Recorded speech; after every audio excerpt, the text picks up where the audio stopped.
Welcome to the deep dive. We unravel really complex stories and give you the core insights. What's the plan? Today, it's a wild one. We're diving into a narrative tangled with global warming tech, deep psychological issues, betrayal, and a pretty high-stakes rescue mission. All centered around Artemis Fowl, the world's youngest and maybe most troubled genius. Exactly. So our mission for you today, clarity. We've looked at the sources, and we're going to untangle three things happening all at once. Right. Artemis Fowl's own big project, then this major distraction the villain sets up, and finally the villain's actual endgame. You need to see all three to get the whole picture. And the stakes are just massive. It kicks off with this audacious, almost unbelievable plan to save the planet's glaciers. And it all spirals towards this intense showdown miles under the Atlantic Ocean. Where everything gets blurry. Yeah. Friend, enemy. Even Artemis isn't quite himself. It's a complex web. Let's get into it. Where do we start? Artemis's big idea. Let's start there. The ambition. Artemis Fowl doesn't do small projects. He calls this critical meeting in Iceland, right near the Vatnajökull Glacier. Okay. Place was closed for the season, very secret. And the goal? Just casually stopping global glacial melt, something nobody else could manage. With his own invention, the ice cube solution. The sheer scale of this. He wasn't asking for permission or funding, was he? He was just going to do it. Pretty much. The ice cube plan involved these microscopic reflective polymer things, nano wafers. Basically artificial snowflakes. Exactly. Yeah. Designed to look totally natural, seeded into clouds, fall onto the ice caps. And then reflect sunlight. Massively. Yeah. Slowing the melt without anyone, freaking out or getting political about it right away. Classic foul secrecy mixed with, well, environmentalism this time. And he was all in. The sources say he planned to fund the whole initial phase himself. Everything he had. Yeah. Millions, maybe billions. Just to keep 5 shuttles flying for 2 years straight. He figured he'd make it back later, but still, that level of commitment maybe shows how far gone he was in some ways, too. Yeah, because while he's planning this world-saving feat, he's personally falling apart, right? Absolutely. This is where the Atlantis Complex really surfaces. It's triggered by past traumas. Yeah. Comes out as severe OCD, paranoia. And we see it immediately in that Iceland meeting. This brilliant mind, totally derailed by numbers. Completely. His logic is just overridden. He's obsessed with the number 5. Counting steps. To 20, yeah. Checking his phone 5 times, needing exactly 5 seats for the meeting, even though only 3 or 4 people were coming. He knew it was illogical. He called it idiotic himself, Mm. but he couldn't stop. He genuinely believed bad things only happened in years not divisible by 5. Just bizarre. And right when they're finalizing this ice cube plan, trying to save the world, Bang. Crisis hits. Yeah. His worst fears seemingly confirmed. the meeting gets blown apart. Literally. Yeah, by a hijacked Mars probe, a science probe, not a weapon. Piloting that thing takes incredible skill. And the irony. Oh, the irony is thick. The probe's design, originally Foley's, the LEP's own tech genius. So their own systems turned against them. But the Yeah. target wasn't Artemis. No, it targeted the LEP shuttle nearby. Commander Rain Vinyaya's shuttle. Oh, no. Total devastation. The probe just melts the shuttle instantly.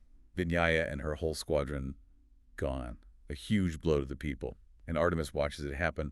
Another commander he respected killed. And that just shatters him, pushes him right over the edge. He goes into denial, says the probe isn't real, it's a shared delusion, all of it. Holly tries to help. She tries to stun him with her neutrino gun, Yeah. calm him down before he hurts himself or someone else. But the stun gun backfires psychologically. Massively. The shock doesn't sedate him. It sort of unlocks something else. Yeah. It boosts this alternate personality that was lurking there. Orion. Orion, who is the polar opposite of Artemis. Totally. Artemis is cold, calculating, cynical.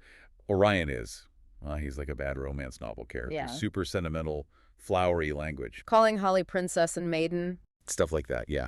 He thinks the whole crisis, the probe, the deaths, everything, Yeah. it's all just a big game or a shared fantasy. He's completely detached from reality. So the trauma creates this incredibly vulnerable persona, making him useless. Worse than useless, a liability. Yeah. And that was maybe part of the villain's plan all along. Destabilize Artemis, distract his protectors. Speaking of distractions, let's shift gears. While all this is happening in Iceland. Miles away, in Cancun, Mexico, Act 2 of the plan unfolds, taking Butler off the board Artemis's bodyguard, how do they manage that? by hitting his weak spot.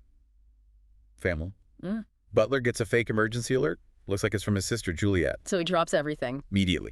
But the setup is perfect. He has to travel unarmed because of transport rules. Big disadvantage for him. And the car. Oh, the car. He lands in Cancun, gets a rental. Yeah. A tiny Fiat 500. For Butler, that's just cruel. It's brilliant, tactically. This huge guy, built like a tank, crammed into this little car.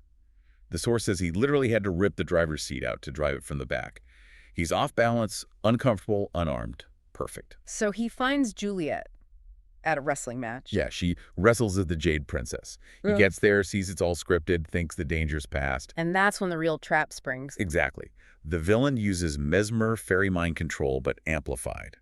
Voice and glowing red eyes projected on the arena screens. Hypnotizing the entire crowd. Thousands of wrestling fans instantly turned into this mindless horde, all chanting, "Kill the bear and the princess," meaning Butler and Juliet. That's terrifying. How do they even survive that? Pure Butler grit. They fight back to back. He pulls off this insane move, the ringer, basically yanking the ring posts inward, collapsing the whole structure, creates chaos, buys a second. Just a second, though. They need help. And help arrives from the most unlikely source. Mulch Diggums, the kleptomaniac dwarf. Mulch. What's he doing there? Apparently, he was hanging out at this criminal dive bar, the Sozzled Parrot. Intercepted a message on some underworld message board. What kind of message? A job posting. Mercenaries hired for a full wipe on the Butlers. Memory erasure or, worse. So Mulch steps in. Yeah, partly out of boredom, partly maybe a sliver of loyalty. He swoops in, alias Tombstone, and gets him out of there. Just adds another layer of chaos to the villain's plan. Okay, so Artemis is compromised, Butler sidelined. Who is pulling these strings? It all traces back to one place. The Deeps. The highest security fairy prison. And the mastermind. Turnball Root. Commander Julius Root's older brother. Bitter, brilliant, and holding a massive grudge. But how did he orchestrate the probe attack from inside prison? Layers upon layers. He used a thrall, a mind-controlled water elf named Vishpi, and a stolen black market control device to remotely hijack that NASA probe. But crashing it wasn't the main goal. No, the crash near Iceland, killing Vinyaya. That was step one. Cause panic. Force a mass evacuation of Atlantis. Atlantis, the main LEP city underwater. Exactly. The evacuation required emergency transport shuttles. Yeah. And Turnball made sure he and his loyal prison gang were placed on one specific shuttle. The evacuation was his escape route. Clever. So, escape was the goal. But why? What was the deeper motive for all this destruction? It always comes back to something personal, doesn't it? His human wife, Leonore. She was dying. Yes. Her aging had been magically slowed decades ago when they married, but that magic was failing. Accelerating fast. She was in pain. And Turnball. He was desperate. He needed a massive amount of magic to save her. Reverse it, not just a little bit. A constant, powerful source. Where would he get that? From the evacuation chaos. Specifically, from injured magical beings being transported to the medical ships. There was one particular source he targeted. A young demon warlock named No One. Which leads us to the final confrontation. Right. Everyone ends up on Turnball's hijacked ambulance shuttle docked at the medical ship Destremius. And Turnball still has tricks up his sleeve. He captures them and reveals his ace. A special rune pen. He uses it to enthrall Holly. Mind control again. But stronger. Not the slowing kind. This is absolute control. He forces Holly, their friend, to attack No One, the magic source he needs and everyone else. It sounds hopeless. Holly's one of the best LEP officers. She's incredibly dangerous under his control. Mm-hmm. But then Artemis, even trapped, has a moment of absolute brilliance. He's stuck inside that goo thing, right? The Amorphobot. Yeah, paralyzed in that gel sack. Can't move. But his mind is racing. He realizes the shock that created Orion. Could also cure him. Exactly. He figures it out. He needs another massive shock to reverse it. So what does he do? He deliberately provokes his guard, a dwarf named Bob Ragby.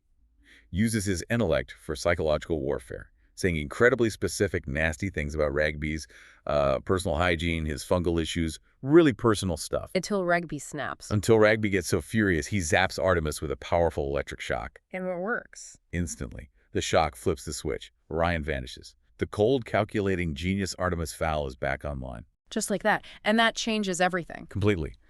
Artemis starts directing the counterattack. Butler and Foley manage to break the rune's control over Holly.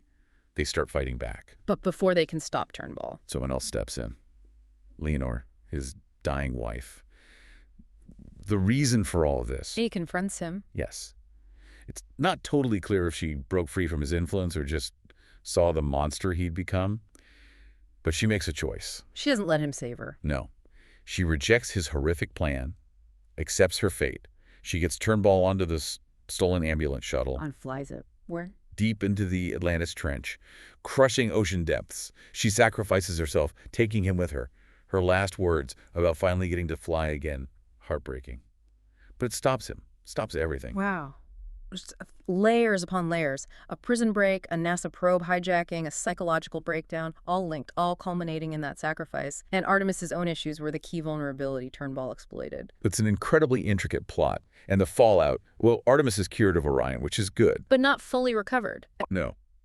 He's still got the counting compulsion. The Atlantis Complex isn't totally gone. Plus, immense guilt. He's forced to rely on Butler, on the LEP, for support now. He knows he's not invincible anymore. Which brings us to our final thought for you, listening. Artemis Fowl's genius came up with the ice cube plan that could save the world. But his own internal struggles, his guilt, his trauma, that became the villain's most powerful weapon against him. So it makes you wonder, doesn't it? What's the real breaking point for a mind like that? And how much real-world damage can happen when deep-seated guilt literally takes control? Mind over matter, indeed.